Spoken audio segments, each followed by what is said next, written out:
Another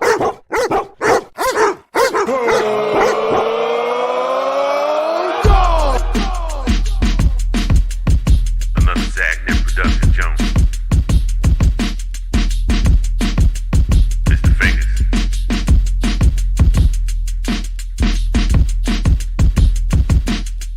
Collin from the DMV.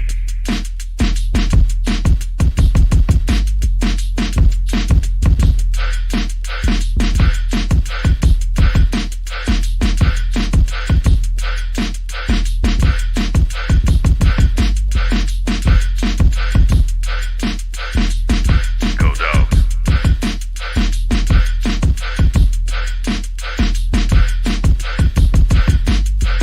Yeah. Let's go.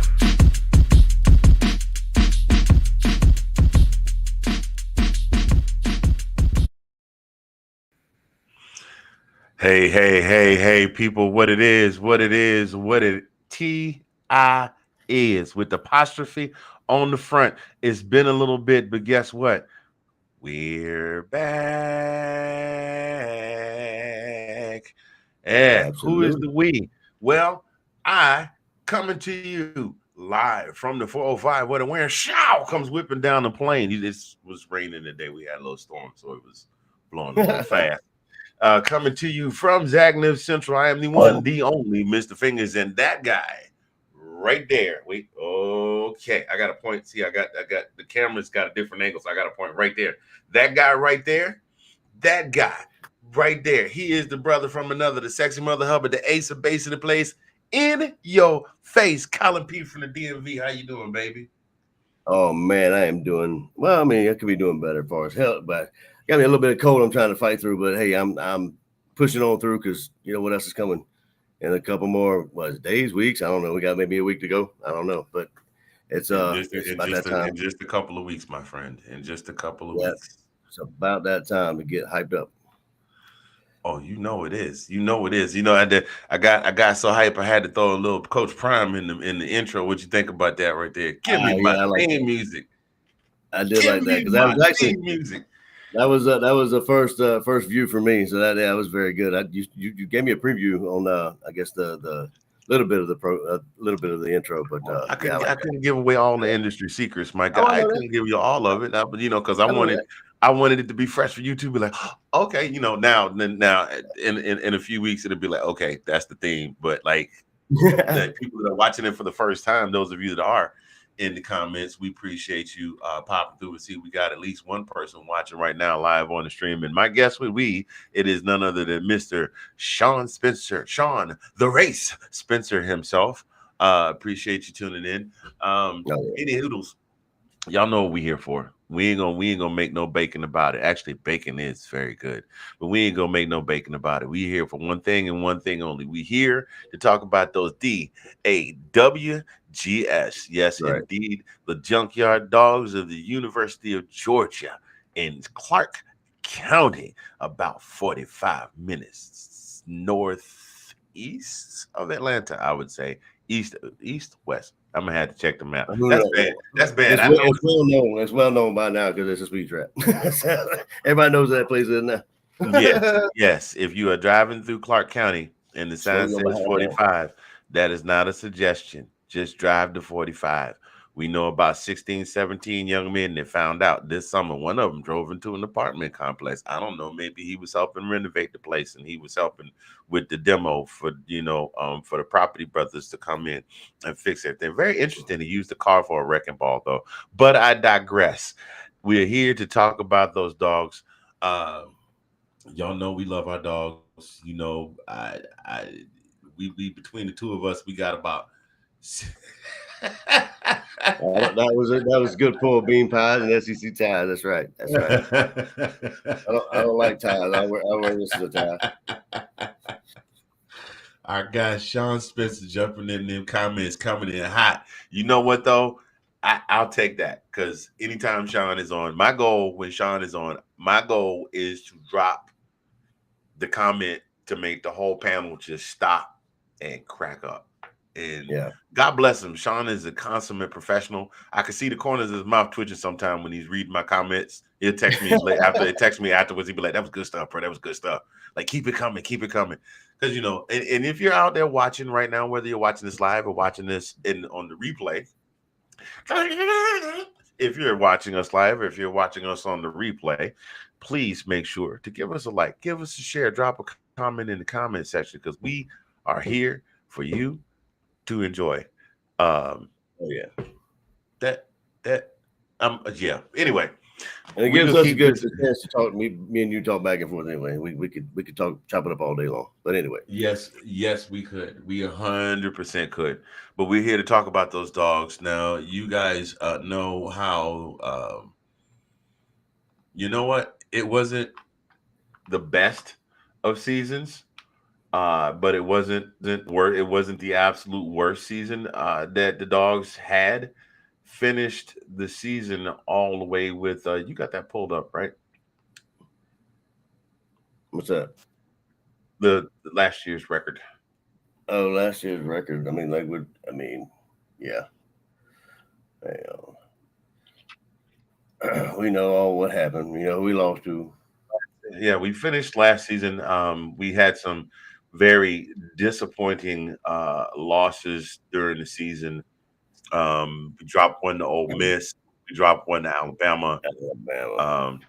Then we had some close calls with Georgia Tech and Florida. Georgia Tech took us to multiple overtimes.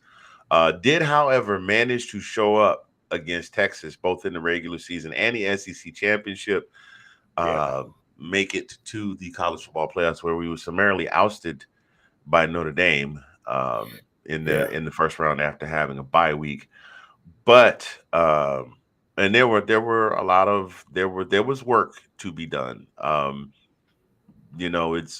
It's kind of hard to advance the ball when your quarterback is throwing it and people just aren't catching it. Yeah. When you have over 30 drop passes, that's never good. And then, you and I talked earlier about it, not getting the running game established. Like we couldn't get it more times than not. We never got it established. And then, it's just it wasn't Georgia football. You know what I mean? Then we had absolutely not. No, I mean not textbook that we're used to. But we had some excitement, like you said. I hope we don't do that again with like the game with Georgia Tech. My heart can't take that. But it was a great game back and forth, but I can't. I mean, I thought Texas was gonna do me in when they said went to overtime again. I was like, oh, but no, not again. Well, just to speak to those games and those losses specifically, we definitely have to shore up the offensive line, because sometimes the offensive line look like the old offensive line, and sometimes it look like 5 new guys that that's weird. I'm getting a call from a phone.com. That's funny. I will have to check that out a little bit later.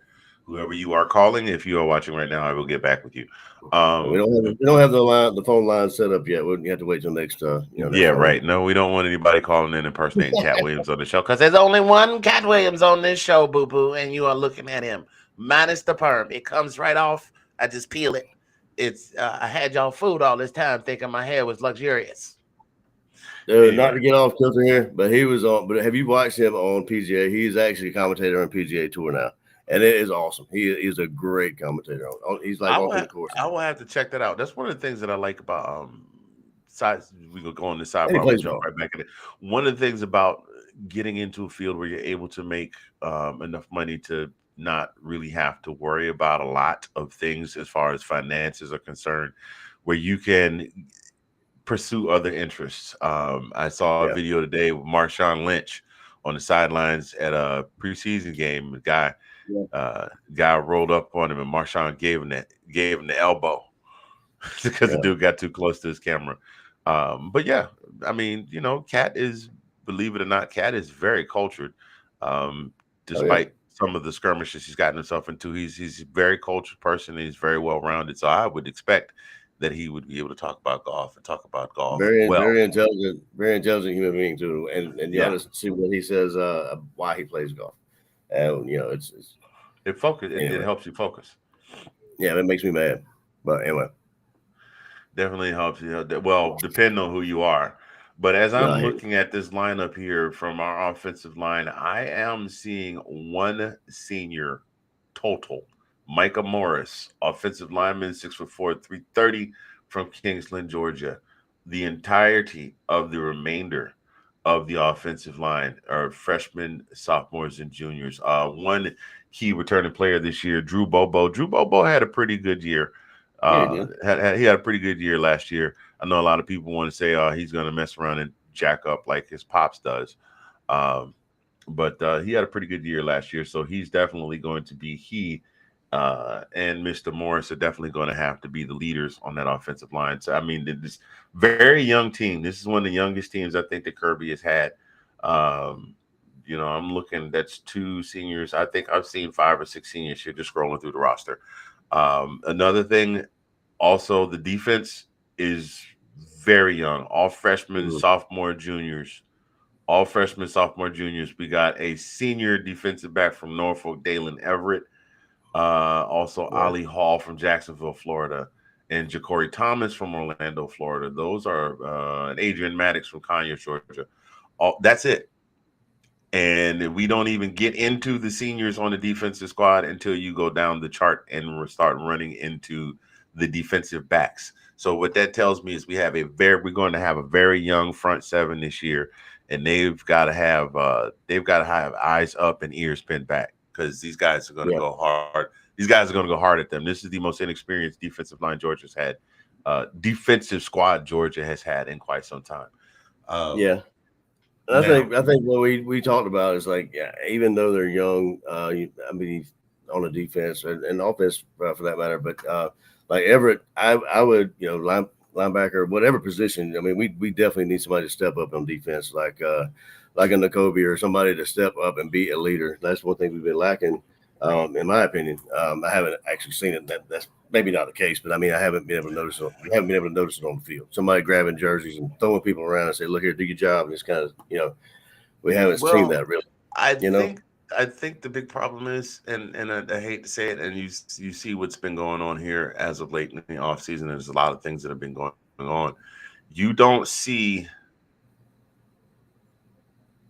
the younger players that are coming in do not respond to correction the same way that our generation did, and like so much as 5 to 10 years Yeah, back. yeah, You have to find. I mean, even Kirby has said you have to find different ways to motivate these guys. He's been coaching there. This is 10th yeah, season. This is 10th season. yeah, This is his 10th season. He's got to find different motivators now as opposed to when he first came in and he had Chubb and Michelle and Jake Fromm and those guys. Those guys came in and they wanted, hey coach, what are we doing? What do I need to do to make this better?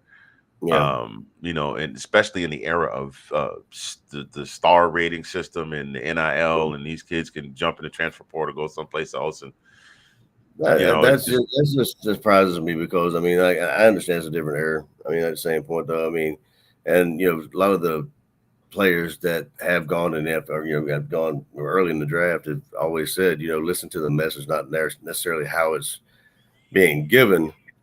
Some people like probably yourself and myself needed to be being given the way it's given to get the message more times than maybe once. So, oh but yeah. some people aren't that way, I guess. But I mean, my little league coach used to yell at us. oh yeah. Well, you You didn't know, see that clip that I posted, and I guess it was in the group chat or whatever. But it's the difference between. I mean, I'm not going to do it now. Obviously, cussing, but the difference between cussing, calling somebody, and not cussing. Like he was calling the kids, "Hey, y'all come eat," and then nobody showed up. Nobody turned the corner. They're out there playing, and then he just went and cussed his head off, and here they come. They come running. So it's right, one of them things. But right. And when we talk about returning players uh, that really need to step up and be leaders on the team, I mean, it's the regular roster. It's the cast of regulars. Gunnar Stockton is looking like all coming out of camp that he's going to be QB1. Um, Ryan Puglisi is probably going to wind up sitting. but I mean, he's a freshman, so he'll be okay. I think he can stand to sit. Um, you got him. You got Nate Frazier returning. Nate Frazier had an absolute amazing season as the breakout RB1, 671 yards on 8 carries. Not a powerful running back, only stands 5'10", 210, but he's got a lot of he does have the ability to juke and cut with his frame and explosive of gravity. Of who? Kendall. Yes. 100% like Kendall. Yeah. 100% like Kendall. Also looking at senior Dylan Bell, senior wide receiver Dylan Bell. Didn't have a metric ton of receptions, got 43 for 466 yards and 4 touchdowns. So not a lot of points on the board, but he averaged 10.8 yards per catch, which is going to be crucial. In us establishing the run game. Because behind him, behind Nate, you've got the Robinson boys who haven't been able to stay healthy enough to get on the field. There's something about these guys named Robinson that come in as running backs. Just the last few years, it's not been any level of success. Measurable level of success. I thought one of them left. Branson. The older brother, yes, but wasn't there another Robinson on the roster? Sir? Yeah, Branson and Roderick, that's right. Well, not to cut in, but like as far as I don't know if you're going to defense next, but it's just popped in my head. But C.J. Allen and KJ Bolden are coming back, and I think they are hopefully should be part. I mean, like an integral part of the defense. I would look to one of those guys to maybe become one of the leaders, or maybe a tandem leadership or something. Now, what has surprised me is that you haven't brought your boy up. Yeah, Cash. Show me the money. Yeah, Cash Jones, because it's cha-ching, aka keep change. No, I mean, I would love him. I mean, he's been a producer, man. He may not be a stud. Every time he's been in, he's always produced. So, well, here was the big problem last season, though. We weren't able to. Besides Nate, we weren't able to get a lot going on the ground, right? And because we weren't able to get a lot going on the ground, defenses knew they could kind of hang back, and Carson was going to try and put that ball downfield. Now. Yeah. A lot of times the ball was on target, just didn't get caught. It got dropped. Yeah. But once they realized that the pass game was not working, they could just sit back in the cut and wait for Carson to heave the ball out there somewhere. And you know what? Last year was kind of an anomaly. We didn't have, I don't know how we did see any, but we never had those 30 and 40 yard breakout runs. Like we didn't have many of those, it was always 5-10. It's like we had to struggle to get to 5 to 6 yards, and maybe struggle to get the first down. I don't think there was too many of those breakaways, as far as the run game goes. Yeah, and it's going to be this year. We got an Alabama team coming to Athens that has brought back doggone near everybody. Yeah, everybody, lottie dottie. We like to party. When we come to Athens, we bring in everybody. You also have Coach Kalen DeBoer, who is now linked back up with his homeboy from his days out on the West Coast. And Alabama, I think, is on a revenge tour this year because they're coming for Tennessee. They're coming for Vanderbilt. I don't know if they play Vanderbilt again, but they're definitely gunning for Tennessee. They're looking to end the home winning streak at Sanford Stadium. Yeah. So we've got to be 100% on point. There can be, like Dougie Fresh said back in '85, ain't no half stepping. Yeah. So what do you how you know what? Let's go ahead and here's what we're gonna do. Because we're basically right now we're just talking about a lot of our returning players. Those of you just joining us, welcome back to Season 5, Episode 1 of This Week in UGA Football. Mr. Fingaz here, Collin P from the DMV right there. We love our dogs. We do. And we're going to talk about them, good, bad, or indifferent. We're going to talk about them, good, bad, or indifferent. like I said, this has been the first year I would think, in Kirby's tenure since he took over the program that there are not a plethora of returning marquee players. So I think this is, as the old poem would say, the true test of a man. This is going to probably be one of Kirby's biggest challenges since taking the team over. Although within the season or two, he had him competing for a national championship and probably dealing with the COVID season. So we will see what Kirby's got.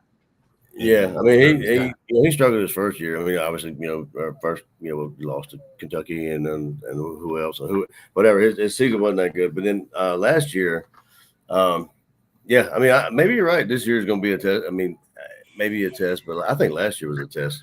It was a huge test. Well, I think we did pretty doggone good. I think. Yeah, I agree. I think I would give Georgia a B- just by virtue of the fact that they were able to, with all of the problems they have, still make it to the conference championship, beat Texas, and get to the CFP.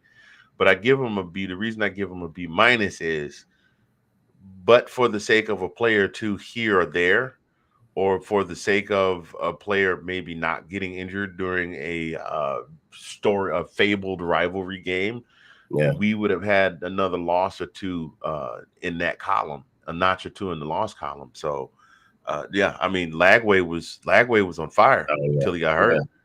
I agree. And did play the whole game after the loss. And Georgia Tech took us to like 150 overtimes. King, yeah, he's true. So shouts out to our guy.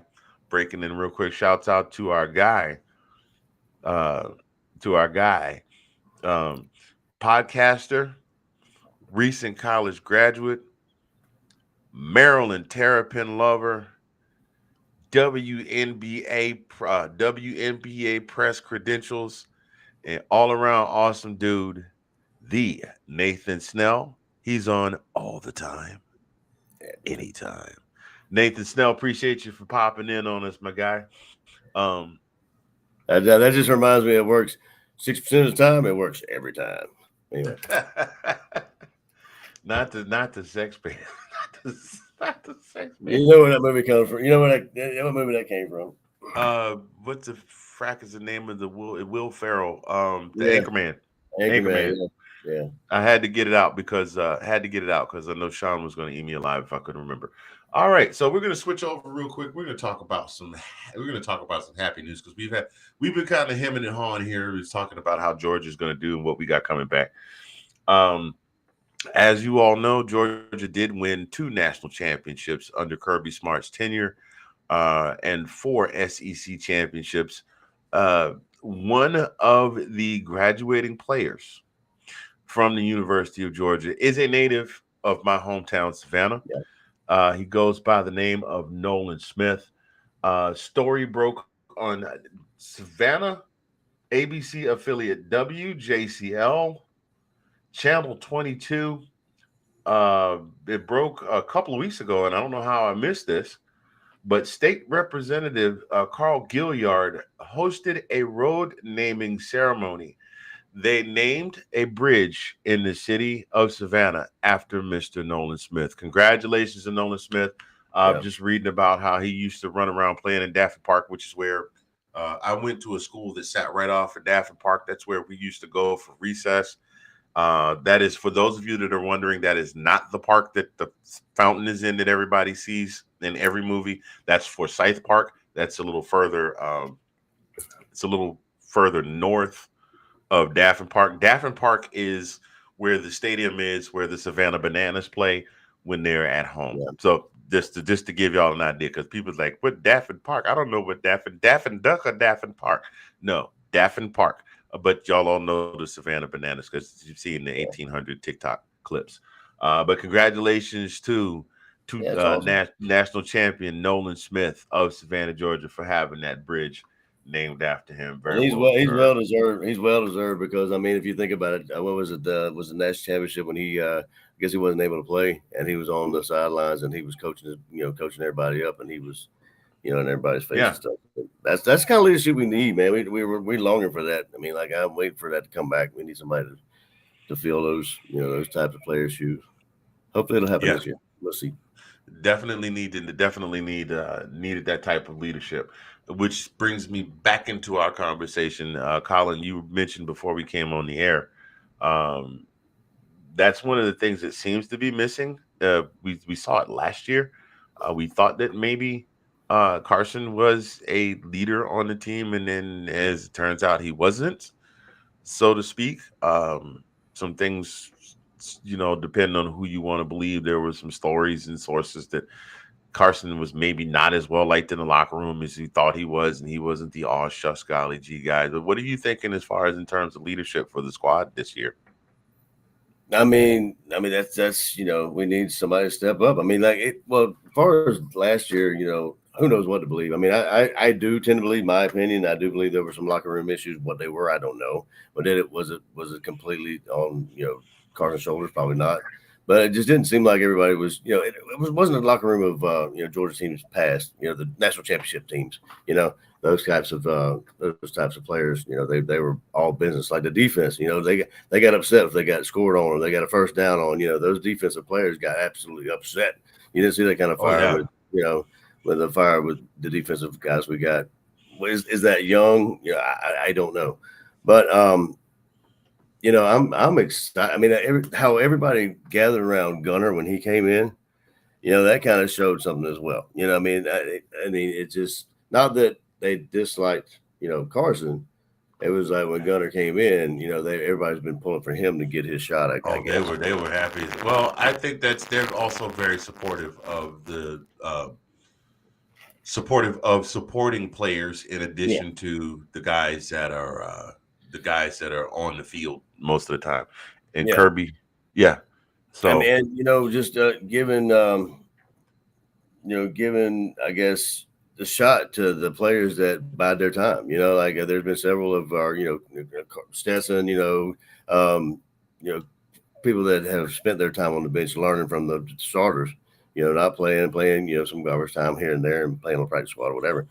But to see Gunner get his shot, he looked pretty good. Even though playing like 6 quarters, it was kind of a, he at the end of the season though, but he played on pretty big stages though, and he showed pretty, some pretty good poise, for being thrown into that kind of situation. But I'm excited to see him play a full season. You know what I mean? Provided he stays healthy. Me too. Yes, that has become the key phrase everywhere. Good question here from Nathan in terms of leadership. What are we thinking? Vocal leader pointing people out? Yes, and all yes, all of the above. Again, the question is how well will these young men of the newer generation take that correction? It's only been 5 years since we saw Nakobe Dean strutting around and grabbing people by the jersey like he was coach, like out on the field. He was the player coach. He knew everybody's position where they were supposed to be, and like he was in the the playbook for real. Yeah, so it's we definitely need that. I think I don't know that we necessarily need the guy out there jumping up and down and coming out of his skin, but we definitely need a field. We still need a field general, regardless whether he's vocal and outspoken and jumping up and doing the Ray Lewis every time he makes a tackle, or he's just the guy who knows everybody's assignment and is able to pull you by the shoulder pads and go, you better straighten up, tighten up. So that's what we're looking for in terms of a leader. We need a little bit of all of that, especially with these young guys. I think it would be wonderful. I think it would be amazing. Like I said, we're going to have to start looking. We might have to even start looking at some of the juniors, because remember, just because a guy is a senior doesn't necessarily mean he's a starter. He just might have just been good enough to make the roster. We're definitely going to start looking at some of those juniors to start stepping up as well, not just the seniors. If you go to some of these comments, like Nathan was like, is saying, of course it can come from any player. I'm not saying, me personally, I'm not saying it needs to come from a quarterback. It can come. We just need somebody to step up, and that kind of caliber. And we don't seem to have that. We've had that in the past few years, and it just seemed to kind of falling off last year. But how we get that, I don't know. And then and Sean, Kirby seemed a little bit calmer too. But I mean, you see his mentor retired. You see his mentor, his guy retired. And then now, does it have to be a quarterback? It doesn't. It could be anybody on the field. It's just like on the defensive side. On the defensive side, it was Nakobe Dean. On the offensive side of the ball, I don't know who really was the leader on the offensive side of the You ball. think maybe it might have been Bowers? Might have been Brock Bowers. I don't think it's.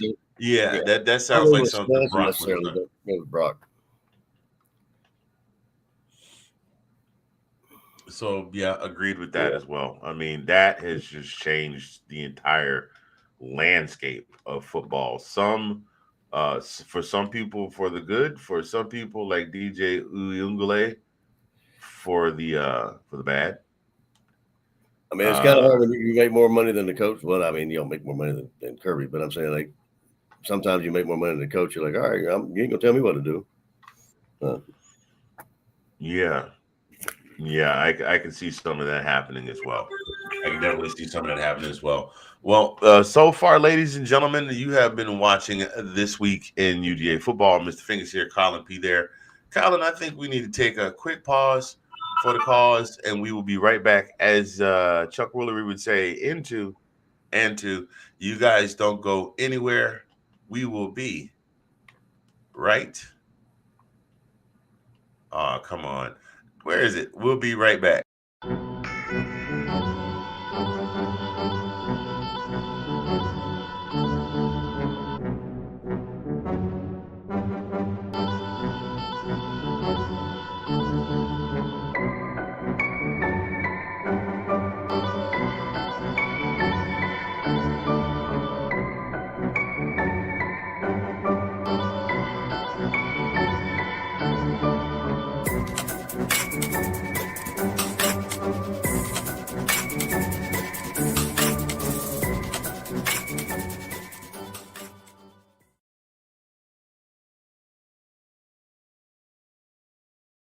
We are back. Welcome back This Week in UGA Football. Mr. Fingaz here, Collin P from the DMV there. We are discussing the 2025 University of Georgia season. So what if you had to put a finger on it, what do you think is the number one thing that Georgia has to do to be able to, at a minimum, return to the conference championship? Win ball games. No. Let's see. I would say that kind of goes without saying, don't you think? Well, I said it anyway. No, just fooling around. No, I think we got a lot of young. You said it yourself. We got a lot of young players, and we've got a few juniors and scattered here and there. Well, number one, defense needs to step up. We need to stop the run. And I don't know about our secondary, man. I was going to talk to you about that, asking about our secondary, how if we were kind of suspect, last year and, maybe a little bit of a year before that. I mean, how are we looking? I haven't had a chance to check it out yet, but try to curtail. I haven't really heard much outside of camp, but Kirby likes to keep things close to the vest. These guys could be killing it or they could be absolute garbage, and we won't know until they get out on the field. Exactly. That's just how Kirby is. That's how Kirby always has been. He keeps it's like that Stephen King book, Under the Dome. He keeps everything under the dome. You won't know it until you see it on the field. Yeah, I agree. But as far as defense or offense, I mean, I'm excited to see Zach and the people, the players that we picked up in the portal. Like we were very active in the portal this year. And I was kind of happy to see that. We got some new. I mean, we had a lot of drop passes last year, but they seemed to take that into consideration when they went out to the portal and they grabbed just some. Well, hopefully these guys can catch. Hopefully these guys can catch better than some of the guys that were trying to catch the ball last year. Looking at all of you that dropped the pass last year, every single one of you should be ashamed. No peanut butter. No peanut butter crackers for you after practice. We had a habitual offender. You know who that was, but oh man! Start with A.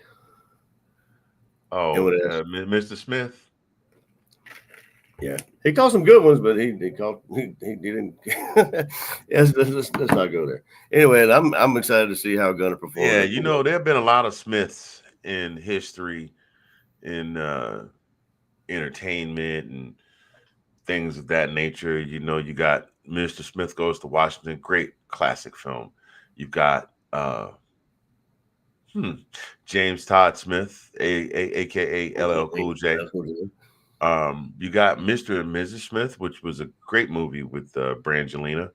For those of you that are a little bit lost, that may be in Gen Z that are watching this, although Gen Z was watching this, they tuned out after the first 10 seconds because it's longer than a TikTok. But yeah, we're just gonna leave that where that is. But this particular Mr. Smith last year just was not a boon for us. He sometimes would make the simplest catch and turn that into a 15-yard gain, but then he couldn't do a 5 and in, or 5 and out, 5 and it couldn't catch it, hit him right in the hands, drop it. Bloop. Yeah. So, but we got a lot of new, like to your point though, we got a lot of new faces and a lot of new players. I mean, several came from other teams, looking to fill some spots that we, lost because of the draft and what have you. So I'm excited to see, how our offense and another thing, another year for Bobo. So we got to see, we get to kind of see what he's gonna do. I mean, I have been hearing out of camp that he's actually, well, I mean, you hear that every year, but I mean, he, that he's got some things that he's trying. So we'll see. We need to run the rock, and I mean, that go back to Georgia. Well, that is the blueprint of Georgia football. Exactly. Run the ball and wear you out, and then start tossing it around. Yeah, that's been the blueprint of Georgia football all along. I think, I think Georgia fans got a little spoiled having Todd up in the booth as the OC, because he was able to do things with Kirby's playbook that no one else has really been able to do, and that's just kind of opened it up to some other things. Not to mention the fact that you had two absolute studs, one at wide receiver and one at tight end, and Brock and Ladd. So just having those two guys on the field made Stetson Bennett a lethal weapon. Yeah, in the pocket, and opened up lanes for him also, because the people, I mean, defense was scared that he could run. I mean, like, and also for other receivers to flourish as well, because everybody was keyed up on either Ladd. Sometimes you see they double up on Ladd. They double up on Ladd and play hard man on Brock, or the other way around. But then Stetson got to pass the rock around. So that's something that I definitely hope that we can get in gear again this season. That's something we definitely missed. I think the sad thing is, but for some of a lot of those drop passes, then there could have been a different outcome to the Ole Miss game. Yeah. Could have been a different outcome to the Ole Miss game, and definitely could have been a little bit different outcome to the Alabama game, because Alabama just came out and just started running on us like we didn't exist. Oh, it was crazy. Yeah, absolutely. But I'm saying, like, with Monken, he had so many great players that he was kind of like, it was like pick your poison. Like, you put this guy here. And he had the guys that, not to mention those two specific, Ladd and Bowers. He had other people that have stepped up because of them too. Hey, Nate, if you want to give us Todd Monken back, we will gladly take him. Yes. We will give Bobo season passes and put him up in the luxury box, the one where Coach Dooley always used to sit when he came. He could sit up in the luxury box, but we will gladly take him back because his offenses were ridiculous. Yeah, I mean, it's as different as night and day. The two seasons that the national championships, the 2 seasons of national championships versus the 21 and 20, was it the 21 and 22 season? Yeah. The 21 and 22 season versus the 23 and 24 seasons, huge difference. Yeah. But somebody did make a statement that said that the thing is that you have to operate within Kirby Smart's box. Kirby is going to build his defense to get after you, bite at your ankles, snap at your belt loops, maybe grab you by the, Yeah, you know what I mean? And as far as your offense, he's going to give you this to work within. We're running the ball 3 yards in the Kirby is old school 3 yards in a cloud of dust, dude. That's what he wants.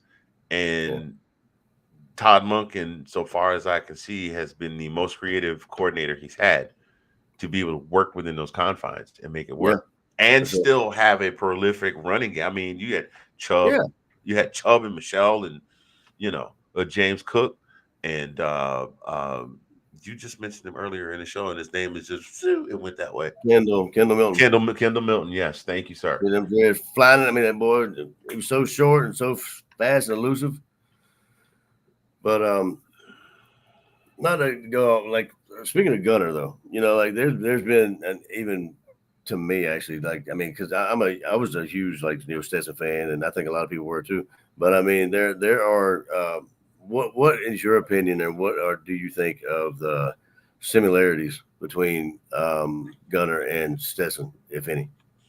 Like, I mean, I haven't is he Stetson 2.0? I mean, like, I haven't seen a big enough sample size. He came in and played 6 quarters. Came in and played. He played 6 quarters. I haven't seen a big enough sample size. I mean, they basically had to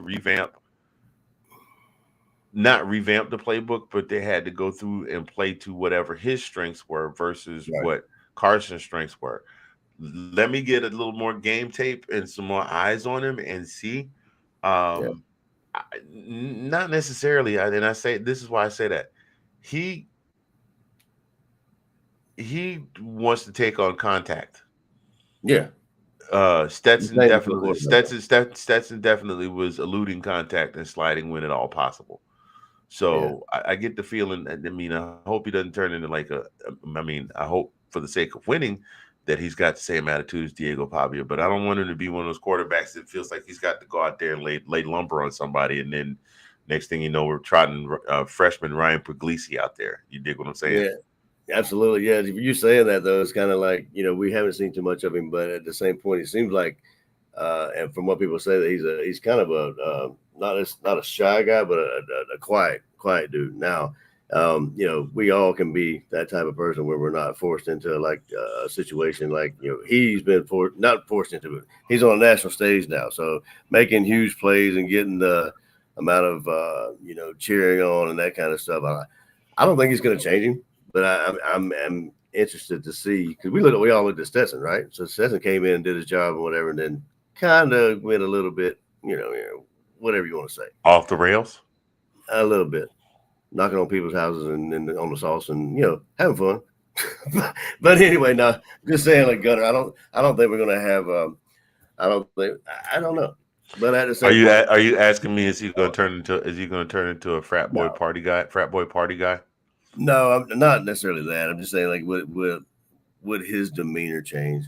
Just kind of. I mean, I think anybody. Time will tell, especially if he starts to win and win a lot. Yeah, time will tell.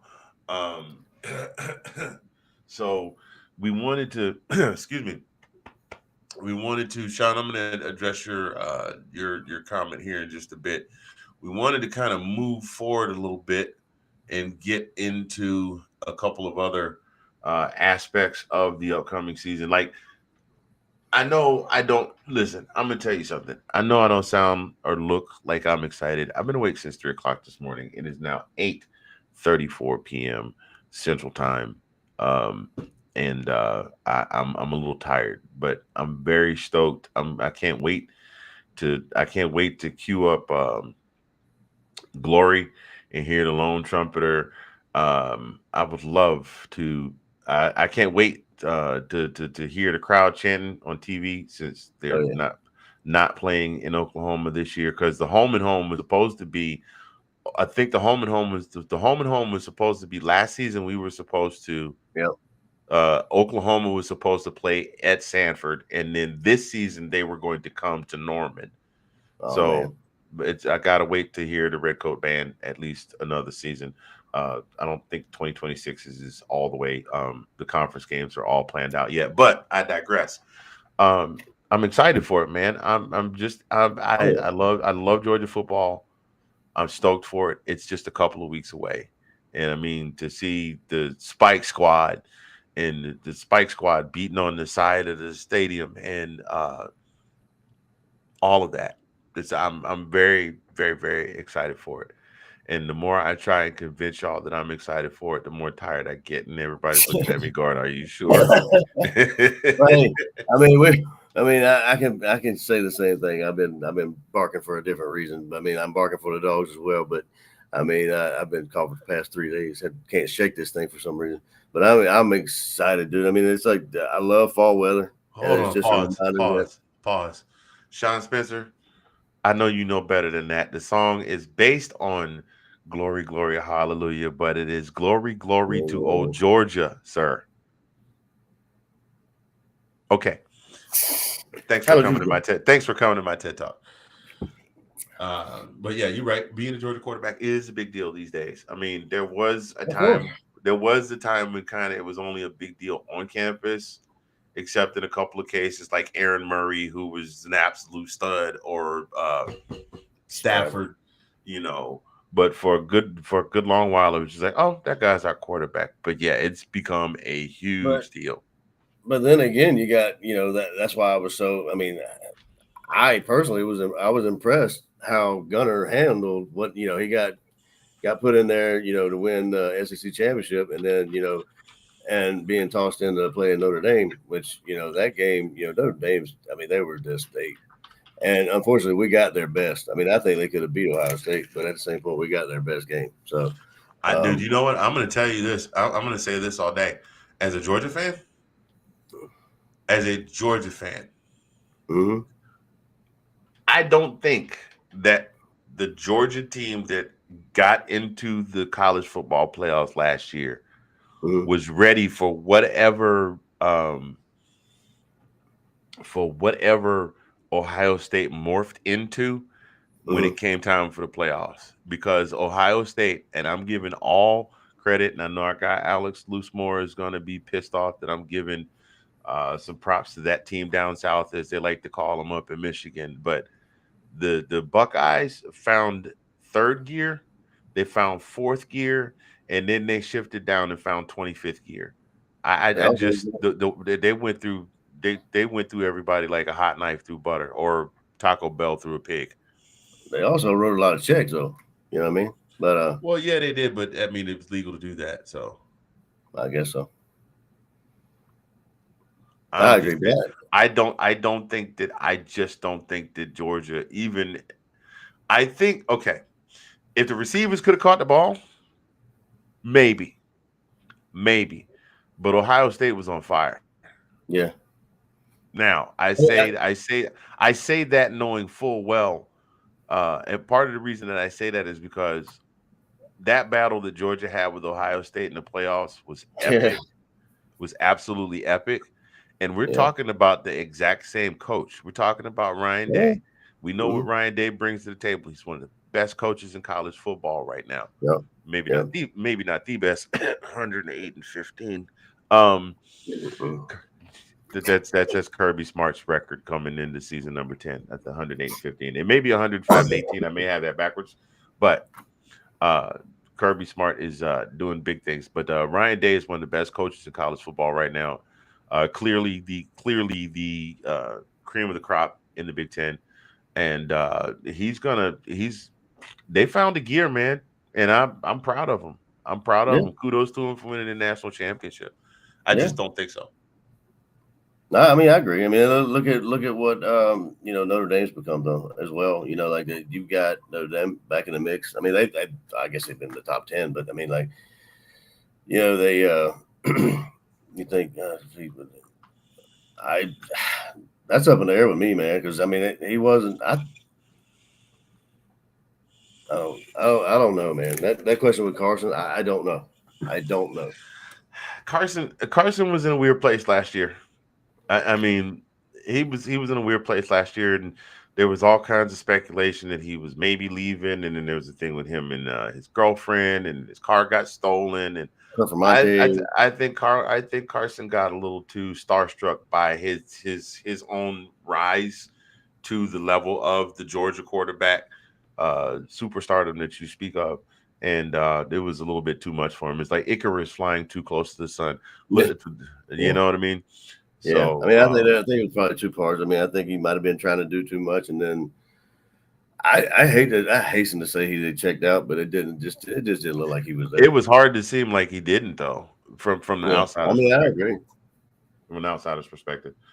Well, sir, let's keep this thing moving on along here. We're not gonna go through game by game. Did you come up with a record how you thought they would do win loss? Because I'm looking at it right now and I'm giving it. Hold on. Boom, boom, boom, boom, boom, boom, boom, boom, boom. There's one. Maybe 2. I'm giving it 2. Okay. I've got mine. What you got? You getting 2 losses? Yeah. Yeah. I got 2, possibly 3. Man, we playing spades now? You said 2 and a possible? Yeah, that's it. Dude, with a lot of uncertainties, man. I don't have the kind of mentality that whenever I called them, ran the table. And we don't have. Yeah, what I'm looking at here is I'm looking at I hate to say it, I'm looking at a potential loss to Alabama at home on September 27th, which by the way, we may be having a special guest on September, the week of the Georgia-Bama game. It has not been confirmed yet. We got an initial yes. It just depends on whether or not they wind up having to go and wind up going to the game. So we may be having a very, very special guest on for our for the week of that game. So we got Georgia. Then I got Georgia going into Neyland. Nah, that's not the one. What's the one I'm looking at? So you got Bama. The potential second. So I got a loss at Bama. I got a loss at home to Bama, and I have a potential loss at Neyland Stadium to Tennessee. I look at that one. So right now I'm going 11-1, potentially 10-2. I think Georgia manages. Something about when your boy comes to Lane, the Lane train comes to Athens. He's not winning in Athens. Now some other also rans, if we're not careful, Texas, Florida, if Lagway's healthy, because remember, Lagway stays healthy in that game, we lose. So that was going to be mine. So I've got Bama and Florida as, I mean, I'm not going to say definite, but that's the 2 losses I'm looking at. And just for information, we've only got 3 away games. Yeah, that's weird how that worked out. We had we had a bunch of away games last year though. Well, yeah, because we're doing home and homes. Right. Exactly. We're doing home and home series now. So all of the games that we traveled for, we're now playing at home. So for those of you that are at home going, there's no fair, they didn't have to leave. In the SEC, we're doing home and home series now. So let's just say next year we play Oklahoma in Athens in 2027. Athens will come to Norman, and Athens will come to Norman. I'm telling y'all, there are Georgia fans.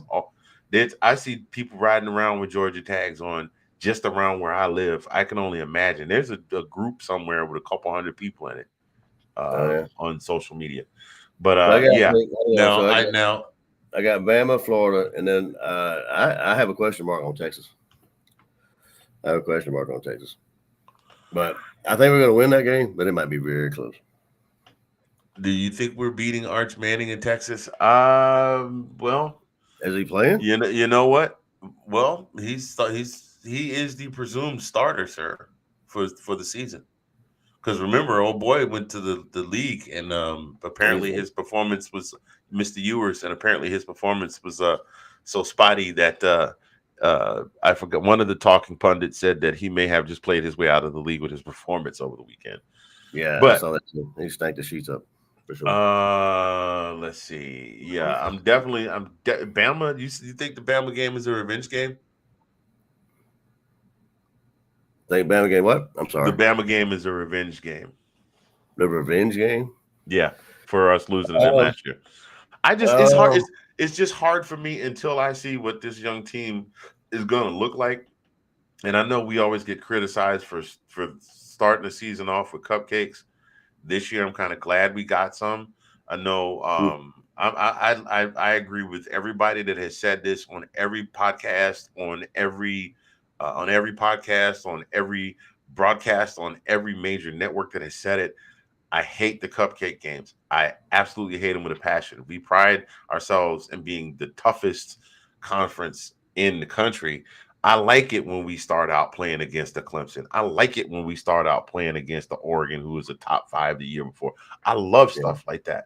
But I'm glad we're playing cupcakes this year because we have a very young team. And I think those first 2 games will kind of give us a litmus test for where we are, because we kind of walk a little bit through the crucible the next 2 weeks, because after we play Marshall with the season opener, Austin Pay, then we go to Neyland and play Tennessee. Then we have Alabama at home. We get a beef in the middle there. Yeah, we get a little bit of a rest with Kentucky. We get a rest with Auburn. Then Ole Miss comes into town.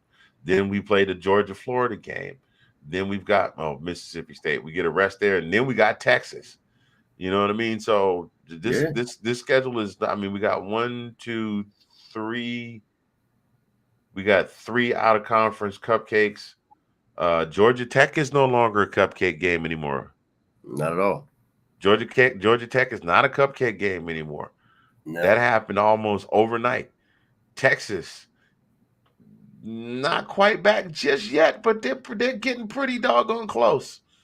It's almost like you say they're warming up Mariah Carey. They're thawing her out right now, and she'll be out.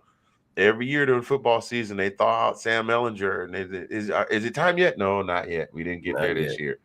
But they're getting pretty doggone close. So, I mean, the Georgia Tech game could go either way with all those young players. The Texas game could, depending on how we look, could go either way. Florida, Ole Miss, Alabama, Tennessee. That's 5 games right there. With a seesaw like that. That's what I'm saying. It's like the meat of that schedule is like there's no guarantees in there in my eyes. I mean, like even Kentucky, even Ole Miss, even Miss State. I mean, I wouldn't be so quick to say they were automatic wins. Or Mississippi State is still kind of. Oh, I feel that. Really. To answer your question, Sean, we only played, I think, 3, maybe 4 home games all of last year. And that was later in the season, too. Yeah, we didn't have, matter of fact, I don't think we had a home game because the season opener was at Mercedes-Benz. And I don't think we had a home game after that until after the Georgia-Florida game. So it did work out that way because all of our home games, Tennessee, Alabama, Texas, we traveled to them last year. So, yeah. Yep. 100%, sir. Although, like I said, they're almost there, or at least making a deep run. At least making a deep run in the college football playoff. They did make the playoff 2 years in a row now. So they're there. Yeah. They're right there. They're right the frack there. So, that's what I've got. So I really want to see. I don't want to come on here and sound like a Debbie Downer because remember when the 2021 season started, we said, this could go either way. This could be a great season, or we could just go, we could have 2-3 losses, and we ran the table. So, it's like Lake Placid. Do you believe like Lake Placid in 1980? Do you believe in miracles? I would love for us to have a miracle season and make a run to the Natty. I would love it. I would absolutely love it. Right now, a win is a win. I mean, like, if we eke it out, if we get in there, hey. But like you said though, it's Natty or bust. You know what I mean? Like SECs are cool, but SEC championships are cool, but it's Natty. We're back. Is that a realistic expectation though, man? Like, because you guys stop to think we're 12, 14 teams deep now. Yeah. The conference is 14 teams deep now. And not everybody's going to win a national championship. I mean, think about it. Put it like this. With 14 teams in the conference. Yeah. And if each team won a national championship, let's just say the SEC won an insane run. And each individual team from the SEC, a different team won the national championship every year. Georgia win. Okay, say Georgia with the last one was 2022. That means Georgia would not win another national championship until 2036.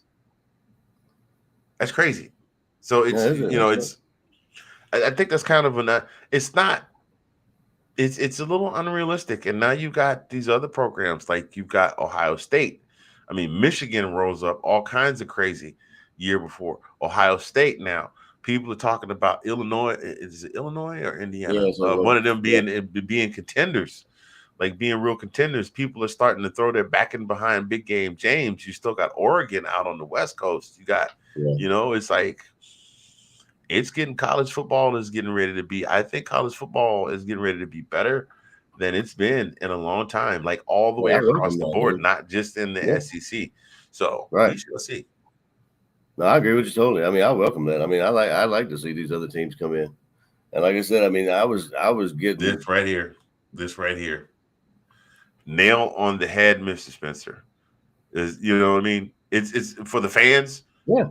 For the fans, it's definitely natty or bust. Where the fans are concerned. Like, let Kirby go another couple years and win. Let Kirby go another couple years and get to the SEC championship, win it, and not win a national championship. There's going to be some grumblings. There's always grumblings with. I mean, like, as far as fans go, but I don't think he's going nowhere. I mean, like, nah. Kirby came in and did something that 3 or 4 other coaches couldn't do in a 40-year span. Yeah, multiple coaches could not do in a 40-year span, and that's when not just one, but 2 national championships and a couple of SEC championships. So, they're going to let him. I think he's going to be able to retire on his own terms. So I mean, that begs the question to me though, is like, how long? I mean, like, do you think he's going to be a coach that hangs around till he's 70, like a Saban? You know what I mean? I don't think he's going to do that. You can tell you can tell he's tired already. I mean, he's been. He never sleeps, man. He's on the run all year long. That recruiting never stops. He's won 2 national championships, 4 SEC championships. The SEC Coach of the Year. I think it was the NCAA Coach of the Year. The year they won that first national championship. So, I mean, at this point, he's got nothing really left to prove but just to win more national championships. Now, if he starts rattling off one every other year, he might stick around like Nick. But you can tell he's already getting frustrated with what he's having to deal with NIL. And now they're talking about having a commissioner of football. And now you got the Big Ten is trying to force their hand to get the SEC to take on a 9th conference game, which the SEC doesn't want to do. So it's just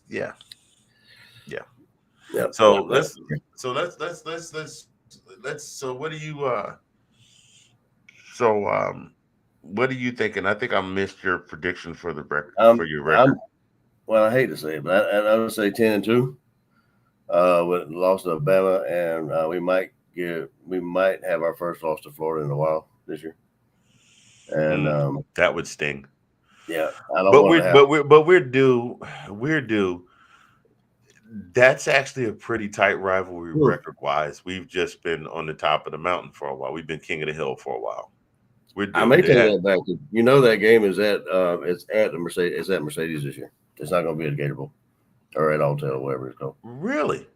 Yeah, they moved it because they're doing work on Jacksonville Stadium or whatever the bank is that sponsor that stadium. The Jaguar Stadium. Yeah. Well, I don't, man. This has been great. Reverend Red and Black sends his regards, ladies and gentlemen. He's become friends with a teacher, and the teacher doesn't go back to school until Thursday, so he's not back in town from his sabbatical just yet. But he said that he would be on for the next episode because he's going to start making game predictions. So, having said all of that, I think that's going to do it for us this evening, sir, unless you got anything else you want to add to the pot. Nah, bro. I mean, I'm good. I've had a blast. I was looking forward to this time, get back on with you, just at the very least, just chopping up about football and life and always, you know. Your lips to God's ears, Nate. Your lips to Yeah, God's ears, no Mr. doubt. Snell. And it would be marvelous if that one loss was to anybody but Alabama. Well, not to Charlotte or Marshall or Austin Pay either, because there's no way they'd be like you win 11-1, but your one loss was to Marshall. Oh, it'd be even worse to Austin P. Yeah. Austin P. Which I mean, you know. Well, ladies and gentlemen, we want to thank you.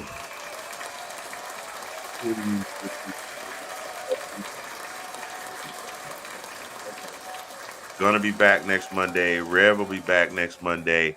Don't forget to tune in tomorrow night for the Roundtable Movie Podcast. I'm not gonna tell you what movies we're doing. You'll just have to watch and see. Also, my man Sean Spencer in the comments. The whole Let's Talk Football family is back there in the tunnel, and they're warming up and they're waiting for their equivalent of Virginia Tech's Inner Sandman to start playing in the fog so they can come running down the tunnel. And we got our guy, Nathan Snell, who's going to be jumping in, and he's going to be coming and giving his thoughts and opinions on sports as well. So y'all, in WNBA, is the season over? No, the season's not over yet. But Nate is incredible at WNBA commentary. He's one of two people that I know on the podcast scene that are doing WNBA talk and commentary. You definitely got to check out my man Nate Snell. Ladies and gentlemen, we got to go. It's been great. We will see you next time. And until then, go Dogs. Go Dogs.